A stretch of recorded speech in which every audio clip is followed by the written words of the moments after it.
बहुसंख्येने इथं उपस्थित आहात, मी तुमचं पहिल्यांदा हार्दिक असं आभार व्यक्त करतो। आणि असा आमचा जर ओबीसी भटक्या विमुक्त जाती जमाती एकत्र आल्या तर या महाराष्ट्राच्या कायद्याच्या समाजाला खतरा झाल्याशिवाय राहणार नाही। महाराष्ट्र आहे।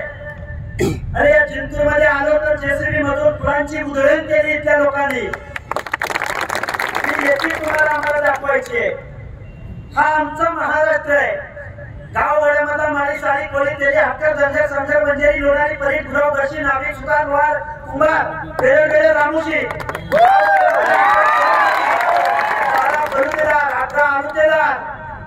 या सगळ्या माणसांचा हा महाराष्ट्र आहे। छत्रपती शिवरायांच्या रयतेचा हा महाराष्ट्र आहे। माझ्या पुढे शाहू आंबेडकरांचा हा महाराष्ट्र आहे। बाबाला भाषण करण्यासारखं खूप आहे। आम्ही 10 दिवस उपोषण केलं। गोरी या गावामध्ये जालना जिल्ह्यामध्ये एका खेडेगावामध्ये उपोषण केलं। या महाराष्ट्रामधला प्रत्येक माणूस तिथं आम्हाला भेटायला आला। आपलं ओबीसीचं आरक्षण हिरावून घेतलं जातंय। बोगस कुर्ल्याच्या नोंदीद्वारे आमच्या ओबीसीचं आरक्षण उद्ध्वस्त करण्याचा घाट या महाराष्ट्राच्या मुख्यमंत्र्यांनी घातलाय। हे तुम्ही आम्ही सहन करायचं? अजिबात सहन करायचं नाही। जातीने एकत्रित यायचं। महात्मा फुले म्हणून गेले होते, सत्य वाचून सकळ काळात आल्या अवघडा। आमचा जरांगे साहेब म्हणतो आम्ही मागास आहोत, आता आम्हाला आरक्षण द्या। मग जर तुम्ही मागास असाल तर मग पुढारीला कोण आहे? तुम्ही मागास असाल तर मग ओबीसीने तुमच्यावर अन्याय केला का? अरे आमदार तुमचे, खासदार तुमचे, मुख्यमंत्री तुमचे, आमदार तुमचे, शिक्षण संस्था तुमच्या, डीसीसी बँकांचे चेअरमन तुमचे।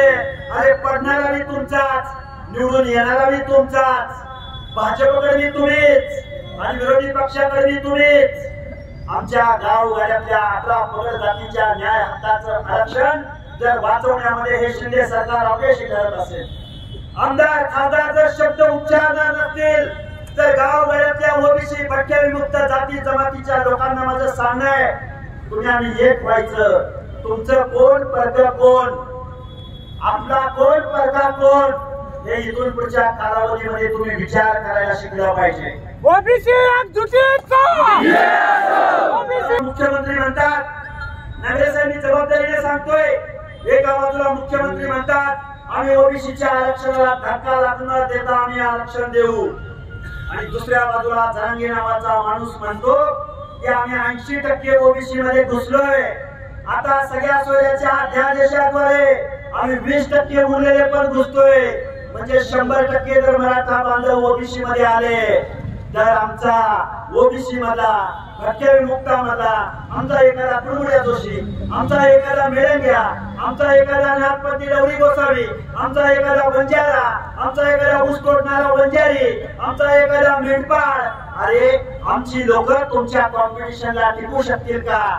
आमच्या या पालामध्ये जर हा उंट घुसला तर तुमचं आमचं पाल टिकेल का?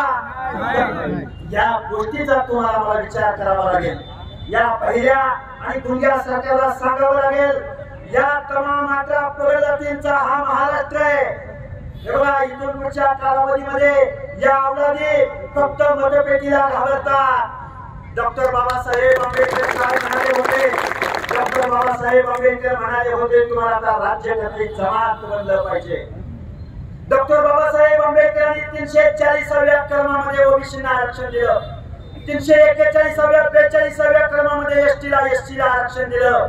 तुमच्या आरक्षणासाठी डॉक्टर बाबासाहेबांनी कायदेमंत्री पदाचा राजीनामा दिला, पण तुमचं आमचं आरक्षण 94-95ला मिळालं। बाबांना जाता जाता एकच सांगतो, तुमचं आमचं हे न्याय हक्क अधिकार अस्मिता, तुमचा आमचा स्वाभिमान, गावगाड्यातलं तुमचं आमचं प्रतिनिधित्व जर वाचवायचं असेल तर तुम्हाला आम्हाला एक व्हावं लागेल। आपल्या सगळ्या पुढाऱ्यांना एक व्हावं लागेल, कारण हे आरक्षण वाचवायला आता आपले शाहू आंबेडकर जन्माला येणार नाही, तर गावगाड्यातल्या आता त्या बांधकोरांनी पुढारलं पाहिजे। एक शेवटचं उदाहरण तुम्हाला सांगतो, स्वर्गीय गोपीनाथराव मुंडे नावाचा एक लोकनेता भारतीय जनता पार्टीचा राष्ट्रीय नेता होता, पण या नेत्याने काय केलं माहितीये? 2011 साली या संसदेला ओबीसीच्या प्रश्नावर घेराव घातला त्यावेळी स्वर्गीय गोपीनाथरावजी मुंडे, समीररावजी भुजबळ, लालू प्रसाद यादव म्हणजे आमच्या ओबीसीच्या न्याय हक्काच्या रक्षणासाठी धावून येणारा नेता म्हणजे गोपीनाथराव मुंडे होते. तुम्ही कुठल्याही पक्षात असा नेत्यांनी ओबीसीच्या प्रश्नावर एक झालं पाहिजे, एकत्रित आलं पाहिजे आणि आवाज उठवला पाहिजे. आम्ही काल राष्ट्रमाता जिजाऊंच्या सिंदखेडला गेलो, रात्री मोहरा देवीला गेलो, आता गोपीनाथ गडावर जाणार आहोत, भगवान गडावर जाणार आहोत, अहिल्यादेवी होळकरांच्या चौकीला जाणार आहोत. ऊर्जा स्थळावरून या 18 पगड जातीची मोठ रॅली जाणार आहे. खूप काही गोष्टी बोलता येण्यासारख्या आहेत. आम्ही ऑलरेडी 3 ते 4 तास लेट झालोय. पुढे लोक वाट बघतायत. गावागावामध्ये तरुणी पोरं पुढे येत आहेत. रॅली काढली जाते, 100, 200, 500 गाड्यांची रॅली काढली जाते. म्हणून मात्र तुम्हाला जाता जाता एक करायची विनंती आहे. आम्ही 10-12 दिवस उपोषण केलं, लोकांना अपील केलं. गावगाड्यातला हा महाराष्ट्र पेटून उठलाय, आपल्या हक्क अधिकारावर पेटून उठलाय. जर या सरकारनं नाही ऐकलं तर या सरकारला कुठं पाठवायचं, गुवाहाटीला पाठवायचं एवढं लक्षात ठेवा. खूप काही गोष्ट येण्यासारखे आहेत. पण एकच गोष्ट तुमच्या समोर सांगतो. माझ्या समोर इथं तहसील कार्यालय आहे. तहसीलदार साहेब इथं येत आहेत. तर बंधूंनो, सोनपेठ तालुक्यातील सायखेडा शिवारात बंजारा आणि पारधी समाजावरती जातीवादी अमानुष घटनेतून मारहाण करण्यात आली. तेव्हा त्या आरोपींना जर प्रशासनाने त्यांच्यावर कारवाई नाही केली. एबीपी माझा, उघडा डोळे बघा नीट.